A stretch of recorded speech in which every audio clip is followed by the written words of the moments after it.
goes to that stream. Let's see it coming over here. Come on.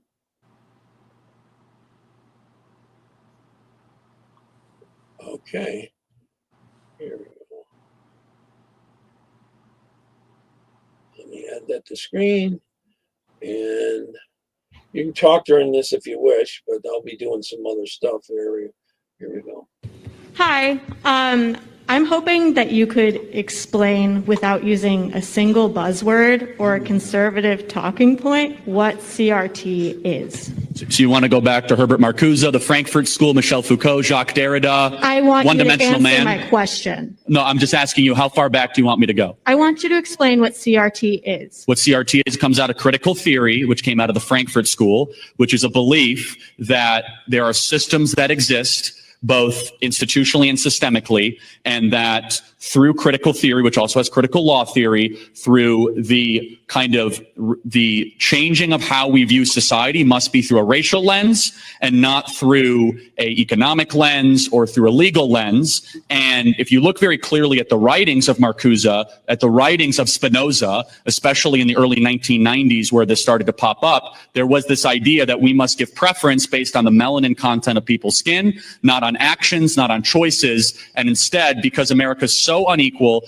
because it is so inequitable, that these writers and authors that were the beginning people that actually started this term critical race theory 50 or 60 years ago believed that this would be a true Marxist type movement that would help happen in this country. It was kind of fostered and started in many different universities across this country. Marcuse came from the Frankfurt School. One of his disciples is still alive, Angela Davis. And it really kind of comes back to the couple beliefs that CRT believes in, to make it overly simple. Number one, that there is no such thing as absolute truth. That number two, power dynamics are more important than anything else. Number three, skin color should be something that has a top priority in how we characterize people and their worth and their dignity. Number four, that kind of American history and kind of how we teach it is completely wrong. Five, that America is systemically racist, and I could continue from that. That right there is a 35,000-foot view. Happy to go deeper, but that is the history of critical race theory, and it's evolved into terms of wokeism, diversity, equity, inclusion, the idea of America being systemically racist, 1619 Project. They're all outgrowths of the postmodern deconstructionist type viewpoint that started in the 1960s from Marcuse, who was a Marxist type believer in the Frankfurt School, was expelled, found domicile here in America, and implemented in our colleges. How'd I do?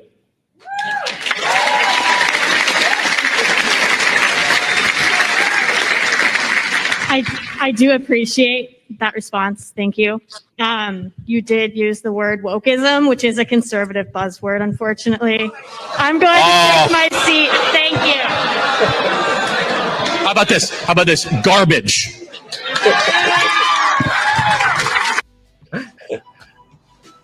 Totally using it to discriminate against others. That's what they do. Totally do that. I don't want that to enlarge back up to there. There we go. Welcome, Juan. You want to tell everyone a little bit about yourself? My name is Juan Andres Carrasco. My late 20s. I'm very much passionate about the issues of our day, such as fighting against critical race theory, saving the lives of babies inside the womb, and also artificial intelligence safety. I'm very much committed towards the well-being of humanity. I believe that we were gifted with life, brains capable of wisdom. Must we use these brains of ours in order to fight wars amongst each other, murder each other? No, we should not. We should use our gifts with wisdom and to help out humanity. Oh, I agree. So what got you went started from saying that my outfit was really cute. Sorry. What was that? Oh, what got you started in this? I don't know if you can hear that when I'm opening other videos, getting them prepped. So. Yeah, I can hear the videos. Oh, okay. I'm sorry. Yeah. So what got me into this? Well, I was raised in a very liberal household, and not only that, but leftist. Same difference. But I was raised in a very left-leaning household. I'll say it like that. And then later on in school, since I was in public school, I ended up going to all of these. So you were on the left at one time? I was on the liberal side of things. I think that's what you were asking. Sorry, yeah. I cut off a little bit. I used to be, but then 2017, I became more aware of how important the pro-life issue is, and that's what made me switch over towards the Republican Party. I just got really convicted that children inside the womb should not be murdered, and that's really what helped get me uh, onto the other side of things. As I got older, I saw over at the College of Southern Nevada woke ideology make its way in, and that really stirred me up to take a stand. Not just that, but other left-leaning issues as well. You know, it just motivated me to take a stand against these things.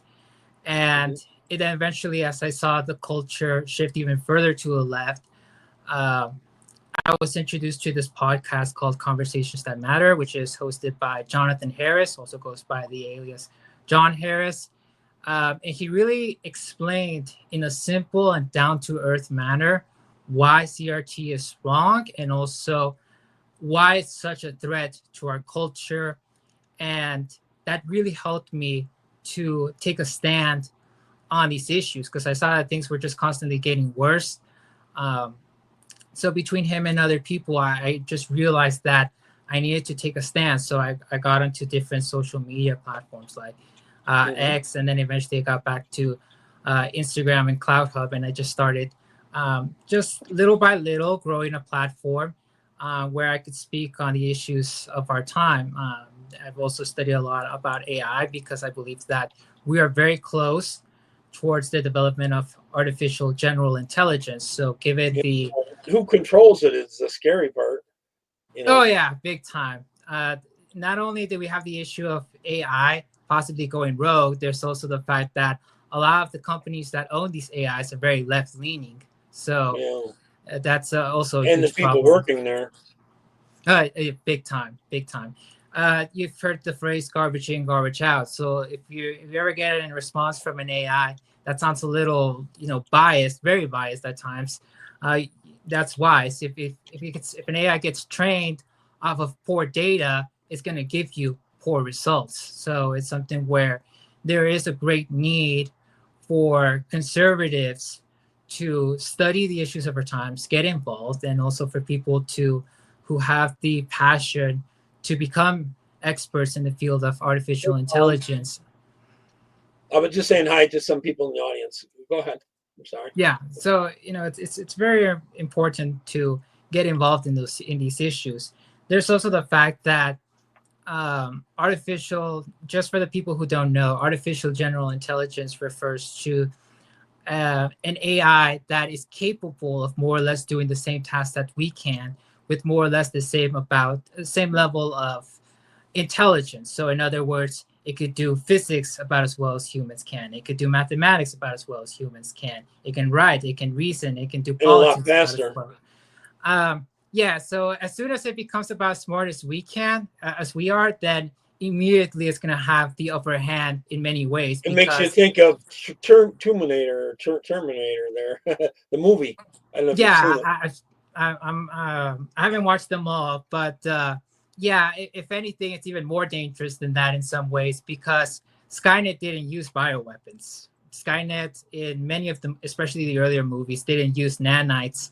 So the threat of an actual artificial intelligence could be even worse, because an AI, if it's able to hack using the cybersecurity capabilities, which it could either glean from studying humans or develop on its own, it's more likely going to be a combination of the two.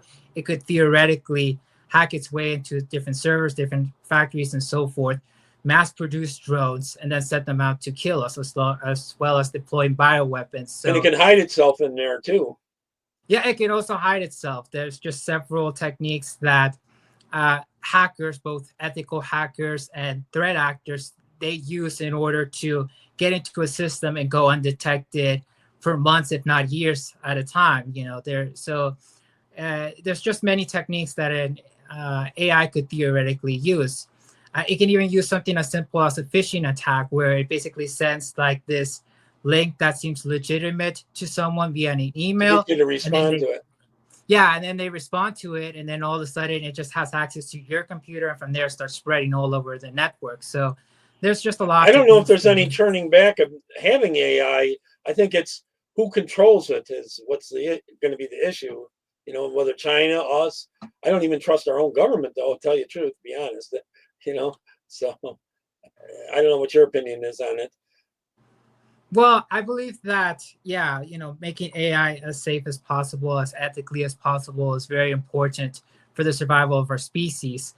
Another thing that's very Got to be an concerning. off switch for it, though. What happened? We need an off switch for it. We can't have it so that it can't be turned off. You know. Yeah, that's actually what makes things even more scary in a sense, or at least concerning. Well, I thought they made this one robot, and it found out that it had self-defense to protect itself from being turned off or something like that, or things changed on it. It figured out how to do self-defense of itself, so it couldn't be ended. You know, it's sentient, I guess you would call it. I'm glad you brought that up. It's very interesting because that's very much reminiscent of the stop button problem. Is how do you make an AI that can be stopped in the event that it goes rogue? Ideally, we wouldn't want the AI to, be misaligned from human goals. But in the event that it is, how do you stop it? And it's actually a much more difficult problem than meets the eye.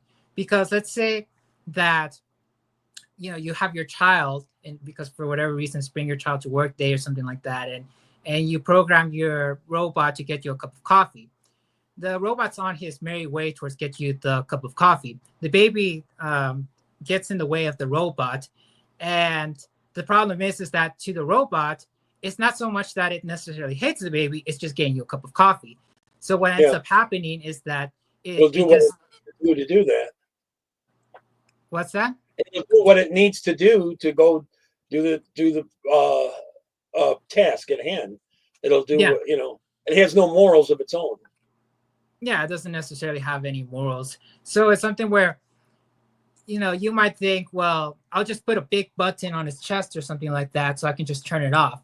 But the problem is that if the AI is intelligent enough, it will see you trying to stop it by shutting off and everything. But the problem is that in its utility function, which is basically how it ranks certain outcomes, it perceives that getting you the cup of coffee will give it basically, like, let's say 100 points in reward. But if you shut it off, it doesn't get the reward. What basically motivates an AI to do a certain task is these rewards. So it tries to stop you from it because it doesn't get any rewards if it doesn't get you the cup of coffee because it's shut off. So you think it'll get to a point that it'll cause a lot of humans to get real lazy? Mentally as well as physically. It could very well, that could very well happen because, like the way that people want to solve the situation that we're in is that they want AI to mass produce and get to a point where human labor is no longer really necessary because the AI can just do everything better and faster and smarter than we can. So the reasoning is that the AIs basically run everything, and we basically just get a universal basic income where we just get, like a check in the mail, metaphorically speaking, and then we spend on stuff. Socialism 101. Socialism 101. You get your rations. Yeah, it's something that the elites have been telling us for a while. I believe it was Carl Schwab who said, "You'll own nothing and you'll be happy." Well, they'll be happy actually, but yeah, because they'll control everything. Yeah, notice how they use their words carefully. You'll own nothing, you'll be happy. They didn't say we'll own nothing. No, they say you'll own nothing, you'll be happy. So they'll own the in their worldview and their paradigms, they want to own the AIs, they want to own everything, and we don't. Nature abhors a vacuum. So if we don't own the rights to our, let's say, cars, for example, then someone else is going to own them. You can't just have ownership vacuum there. Like they're the ones that's going to be controlling everything, which is all the more the reason for conservatives to get involved in AI development and AI safety, because we need that edge in order to make We sure have to that know how it works too, to be able to manually turn it off if we have to, go yeah, in and that turn as it off. well. That as Yeah, well. yeah. Can you ever see a point where they'll see us as they do see us as useless eaters, where they'll want to exterminate a lot of us that aren't useful to them? Thank you for asking the question. So we could get to that point if it's not properly aligned with our goals. So the alignment problem is something that's very important in the field of artificial safety, artificial intelligence safety, because we want to make sure that its goals align with ours. To give a simple analogy that Elon Musk has used, and I'm not here to endorse people, I'm just referencing people as the opportunity arises. Elon Musk, I think he has good intentions himself, yeah, but it could turn into not good things, So well, the point that I'm trying to make is that he has given this analogy where when humans are, let's say, creating a road, if there's an anthill in the way, it's not so much that the humans necessarily hate the ants, they're just building a road. So once the road gets to the point where the anthill's in the way, they'll just destroy it and then continue to make their road. The same thing could happen with an artificial intelligence, is that it could be trying to create something like more skyscrapers or something like that, and we didn't program it correctly, and it just sees us as a threat towards its end goal of creating skyscrapers, and therefore it just decides to kill us all so that it can just keep building skyscrapers. The problem with AI is that unless it's programmed very carefully, it could end up giving us what we want, just not in the way that we intended for that to happen. So, for example, an analogy that's been given is, let's say someone wants to create as many stamps as possible. The AI could just go crazy making more and more stamps. The person could be like, okay, this is too much, and try to reprogram the AI. But the AI, if it senses that this could be happening, it'll wipe out the person, not necessarily, again, because it hates the person, but because it realizes that it won't be turned off or changed or anything.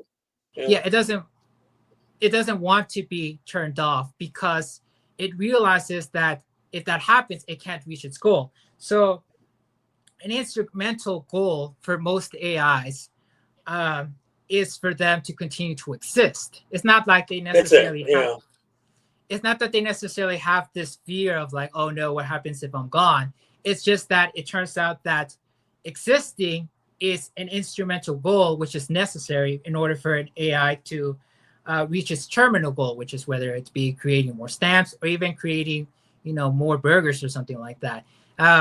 In AI, once it's given a goal, once it's given a terminal goal, I should say, once it's given a utility function, which ranks. Do you work in this field? I'm very passionate about the field. I've studied a lot in comparison to this podcast. I'm attempting to get a Blue Team Level 1 certification in the field of cybersecurity. I'm also trying to get certifications in AI as well. I'm being mentored by someone. I got to get you in touch with Asia Branch. She's been doing AI as well, but she's doing animation, like video type with AI. Very good ones, actually. It becomes very realistic these days. Oh yeah, very insanely good.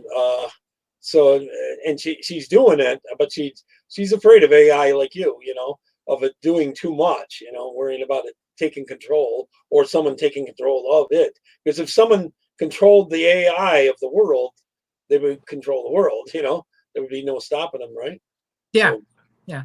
And lest there be any misunderstanding amongst the audience, it's not that I'm against AI. AI has the possibility of curing many diseases, helping us colonize the moon, Mars, and beyond. The possibilities are tremendous with AI, and it could give us a very important edge. The problem is that how AI is developed. It could be a lot of power, though, too. Oh yeah, big time. For two reasons. The US and China right now are stuck in an AI arms race, basically. And that itself could be its own podcast. But the problem is that we have two choices. We could either develop AI very safely, very carefully, and at times very slowly in order to make sure that its goals are properly aligned with ours. But the problem is that if we're too slow, China could surpass us, and thus giving China the edge. So the problem is that how do we make AI fast enough so that we will continue to have that advantage over China and other and always be ahead of them a little bit, especially. Yeah. And always be ahead of them, you know. Hopefully we will be, but there's the issue of like, will we sacrifice safety in order to get more of that edge? There's also the issue that China's really good at hacking. It's really good at infiltration, so it could steal that information from us, and they have stolen from us a lot in the past. That's one of the ways that they've accelerated their growth so rapidly. Plus, we have politicians for sale. Oh yeah, big time. Jonathan Harris actually had someone on his podcast before the election. He wrote an entire book about Kamala Harris and her communist background and everything, filled, from what I understand, with a lot of primary sources. So yeah, the infiltration is just tremendous. It's something else. Yeah. Someone asked in the audience if when you became red-pilled, if you had trouble with your family or friends, did you lose a lot of friends and all that? Are they still on the left, or they become to the right now? Yeah, that's a really great question. It's something where back when I was using Facebook. Juan, so the illegal immigration probably is an issue in your family thing, with them being against the deportation of ICE. Yeah, it is a tough issue, big time in Hispanic communities, where a lot of them think that's the loving thing to do is just to have open borders. They think that. And even there's even some Caucasians out there in this country that they're very big on white liberals, women especially. Yeah, they're very big on having the open borders. They actually think that a lot of people, they actually think that enforcing the immigration laws is a form of fascism, which is doesn't necessarily have to be fascism. I mean, maybe we just love our neighbors. Maybe we just love our countries. People who they're trying to destroy America actually because they want socialism actually. It's a spectrum. A lot of people, I think they do it because they haven't really been taught a public political framework by which someone can both be loving and love the law of the land as well. Some people, they go through college, they get taught leftism. They're with their family. Very far left leftism. There, they get the whole trans issue and all that kind of stuff, trying to trans in kids and that. A lot of that. The loving thing is to be inclusive and everything, and that's the times that we live in. So when approaching someone that's from that worldview, it's not necessarily that they hate this country. It's just that a lot of them, they've never been taught differently, and some people they genuinely. Well, have you ever seen some of their chants when they march? No Trump, no such and such, no USA at all. They don't want any USA. Some of them on the left. So I haven't seen everything out there, but yeah, it is sad. I've talked to a family member of mine, who's on the left, and she just hates this country big time. And I try to make it more personal by telling her that. Your friends live here, your family lives here. Like, you should want what's best for your country. Why are so many people trying to get into America if it isn't the best country? Yeah, that too. It's like, if America's just such an awful place, why does so many people from all over the world want to come here? Which isn't to say that this country is perfect by any stretch of the imagination. There is no such thing. Yeah, there is no such thing as perfect country. And the sect of the woke, they're very adamant about like making progress and heading towards utopia, but it's just something where, like, in the history of the world, every country has had its flaws, unfortunately, and that's something that's very In problematic. the long run, it tends to make you better, though, to learn from them, you know, like What was that slavery. one? It tends to make you a better country if you learn from it, you know, if you're able to correct, you know, ending slavery and other things, you know, equal rights and stuff like that. It tends to make the country better in the long run, you know. Well, there's a lot of things that could be said on that. What I can say is that, you know, in the brief minutes that I have, is that we can Oh, try there's no to rigid learn. timing. I said about an hour. It's up to you, you know. Huh? I There's no think I can rigid go a little timing. long. Okay, Yeah. I Okay. think I can go a little longer, hopefully. Okay. Yeah, so it's something where, um, yeah, you know, we definitely can learn from our past and should learn from our past. But something that I was thinking about recently is that those who control how the past is written and taught, Sure. you know, they really shape the future. That's what a lot of all these things about. Sure. Let's tear down monuments. Let's just, America's just very awful, is because they want to steer the country in a different direction, and they try to paint everything as like, you know, it's either. I don't want to That's use why the the term. left is so much into our schools and colleges. What's that? That's why the left is so much in our schools and colleges. Oh yeah, big time. Is that they want to control the next generation, and that also like has a lot to do with social media, and even like words like transphobic and all that stuff. It's all shaped around shaping the way how we think, how we interact with each other. You control the language, you control public opinion quite well. So it's very important that we become cognizant of these issues. And I think a lot of people on the right have. They've thrown political correctness away Stop for watching about a decade ago, MSNBC and stuff like that. And CNN. Stop watching MSNBC and CNN. and all that stuff. Yeah. Um, being a little bit aware of what, being somewhat aware of what people are saying on the other side is important, so we can counteract their arguments. But it is also important not to fall down the rabbit hole, for lack of a better word, and just continually be exposing oneself to error. Because at a certain point, you gotta say, like, you know, no, like I already know that 2 + 2 does not equal 5, and these are the Yeah. reasons why. And Right. like I've heard someone say, like, I want to have an open mind, but I don't want to have it so open that my brain falls out, you know, which is maybe not the perfect metaphor, but it just goes to show that as you know, there's only so many hours in the day. At a certain point, you gotta say, okay, I've made my analysis, and I know that what I know is true because of reasons X, Y, and Z. So, you know, it's very important that we just not go down the rabbit trails of like, well, you can't speak on this issue until you've read like these 20 Certain books, leftist yeah, books. these 20 books on CRT and stuff like that. Like no, like ethnic partiality is just wrong. It's like, just common sense. It's just common sense, some of it.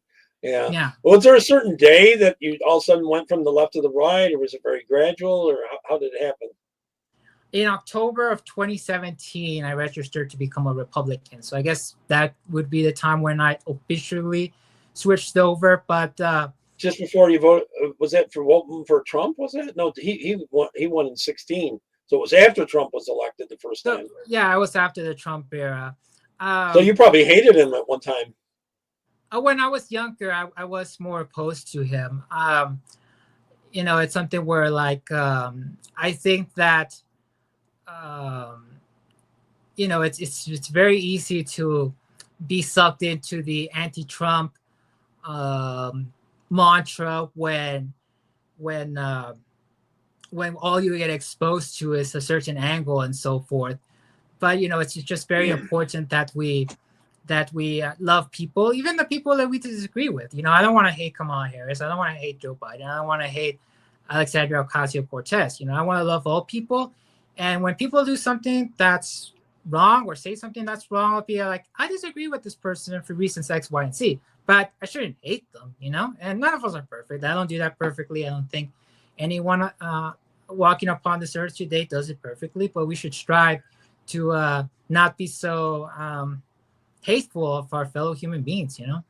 Yeah. The whole abortion thing is they want to get rid of us. Like they want to end our lives. That's that with the trans issue too. They don't want us to reproduce. You know, they don't want us to have kids. That's part of the trans issue too. That they don't Oh want us to yeah, have like a lot of the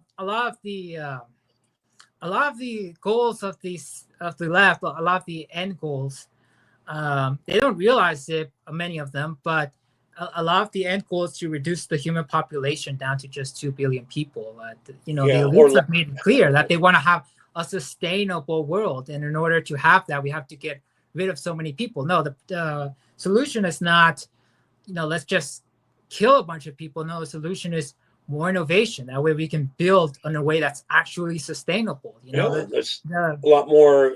They're growing a lot more food than they used to, and there's a lot better ways to grow the food. And they could make it more nutritious. They're modifying it with NGO type stuff, and modifying the food, which is bad. So, go ahead. I'm sorry. Yeah, that's fine. I'm not an expert in genetic engineering or any of those things. But, well, they're modifying the weather some now. I know that they can enhance a storm and make it worse. That's what they're able to do now. So, FYI. Anyways, and then in the spring, the clouds with aluminum in it and all that, hurts your immune system and all that. Anyways, you're pro-life, right? Mm-hmm. Extremely, without exceptions. Here's a pro-life lady talking to someone on the street who's a well-known leftist. Have you seen this clip or no? No, I have not. Okay. Molesting children, we should kill the kids in foster care is what you said. What I'm saying is, in general, overall, if I don't want to have a baby, I should have the choice to. Just don't have sex then. Just don't have sex. That's not even logical. It is. It is. Who are you, Nancy? I sound dumb. You sound dumb. Okay. It does, because even as teens, people explore. And it's like, as funny as you want to be, people should still have the choice. So you went from saying that my outfit was really cute to saying I'm an effing idiot. That's so mean. But I think that your point of view is very obstructed. And I think that you just don't understand the magnitude of having a child. Yeah, well, I'm not the one who admitted they would be okay with killing babies in foster care and killing children that have been abused. That's not the point. What I'm saying. That's really... wrong with you?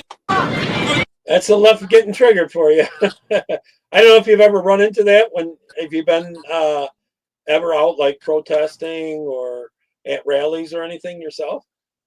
I've been to college campuses before, and fortunately, I've never been hit before.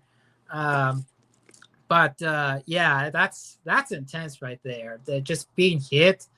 And then on top of that, talk about being so desensitized to reality that you literally are being recorded and you do that anyways. I mean, that's just something insane. else. And what do you accomplish by even punching the lady? You don't accomplish anything positive whatsoever.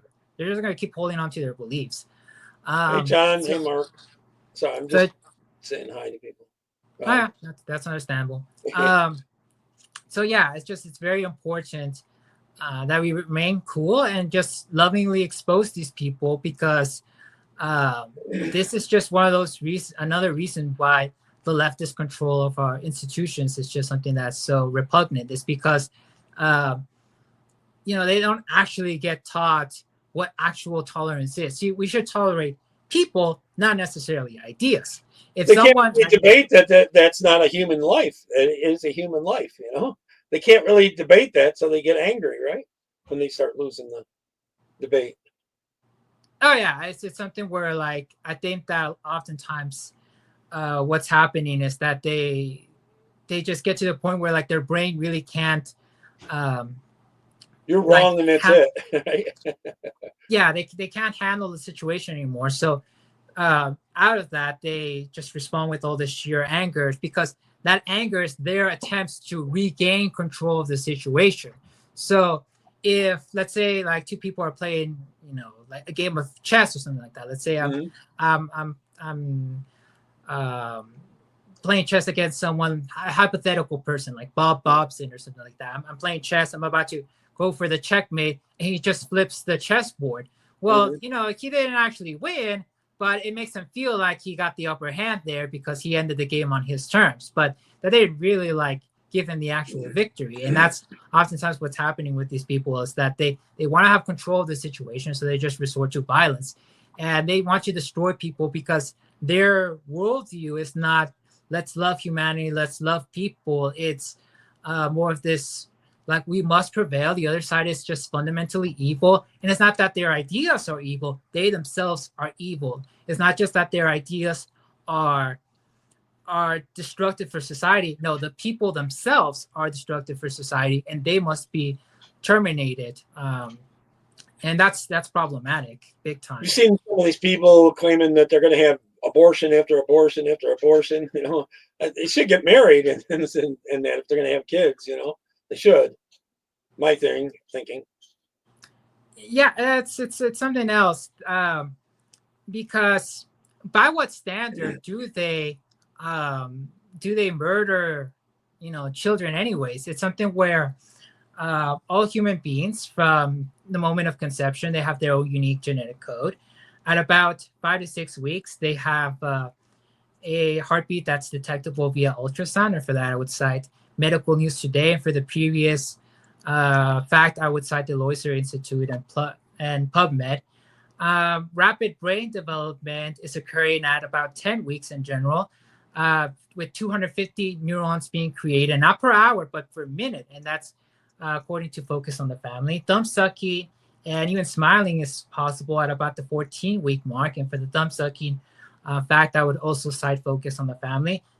Babies inside the womb tend to feel pain about 12 to 20 weeks, and that's according to WebMD and ACOG. And vitality is possible at 22 weeks, though it's as low as 5 to 6%. And nonetheless, goes to show that even at the 22-week point, babies being able to survive outside their mother's wombs is something that's a viable option, and that's according to a baby center. I wouldn't recommend it. I'd rather the mother, you know, bring the child to term. But let's say something were to happen, you know, there are options. And not only that, but if you can't take care of it yourself, there is adoption.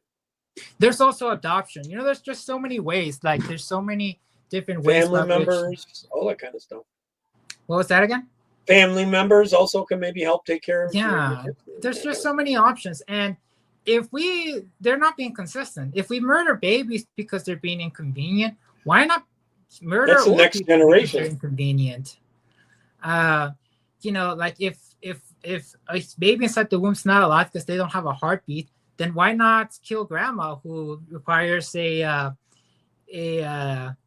you know, an artificial heart herself or something like that? Like it's something where they're not being consistent. Like the arguments that they tend to use, they're very subjective, and they oftentimes they're very selfish too. They tend to be very selfish as well. So it's just something where it's quite saddening that that things it's going to affect me doing this, that, and the other thing, you know, instead of raising a family and stuff.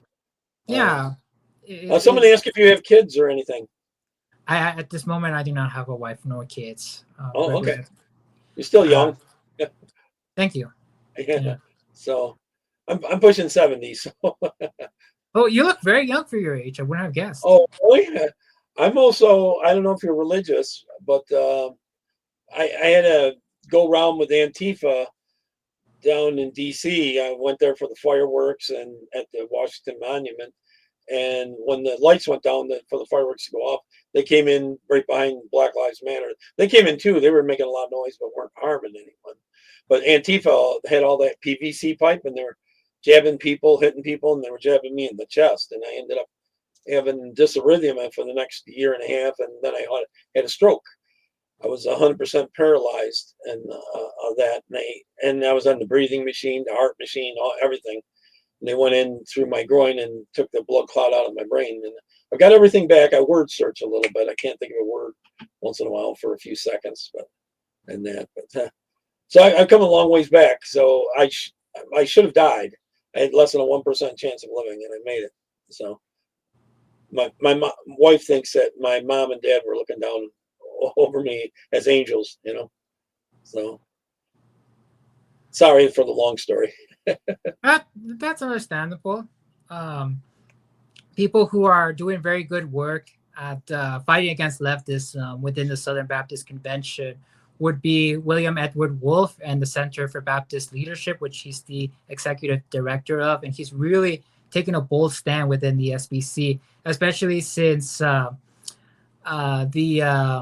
Ethics and Religious Liberty Commission for the Southern Baptist Convention is very much going out of their way to prevent people from saving lives inside the womb. And over in the state of Louisiana, they were trying to pass a bill which basically would have abolished murder inside the womb, or gotten close to it, I should say, over in the state of Louisiana.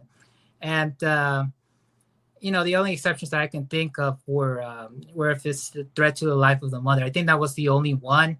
I'm of the stance that 0 exceptions. I don't like the idea of murdering someone. Well, there's so many ways now that they can maybe take the baby earlier to save the mom, that kind of stuff. Take the baby and put it in an incubator or something. There's so many more medical ways now that they can prevent that from happening anyways. Research is improving, and it's just something where I really like to hold out for research. And I've heard stories of mothers being told that the baby wouldn't survive anyways, and then both the mother and the baby end up surviving. But returning back, and they also claim that they have defects, and it's not true that they have defects.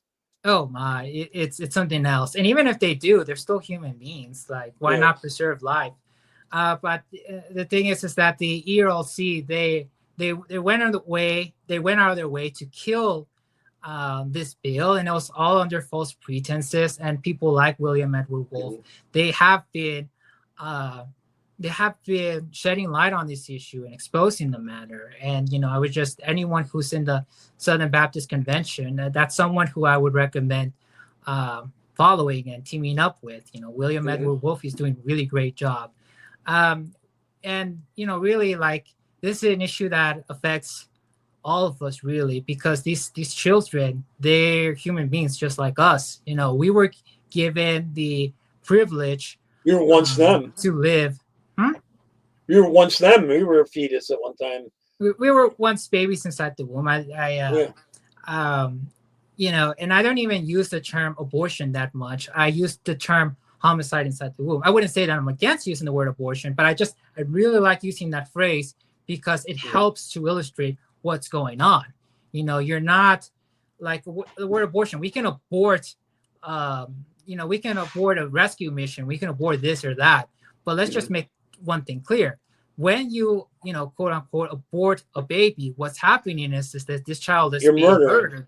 And oftentimes in very repugnant ways. They've been, many of them have been dismembered.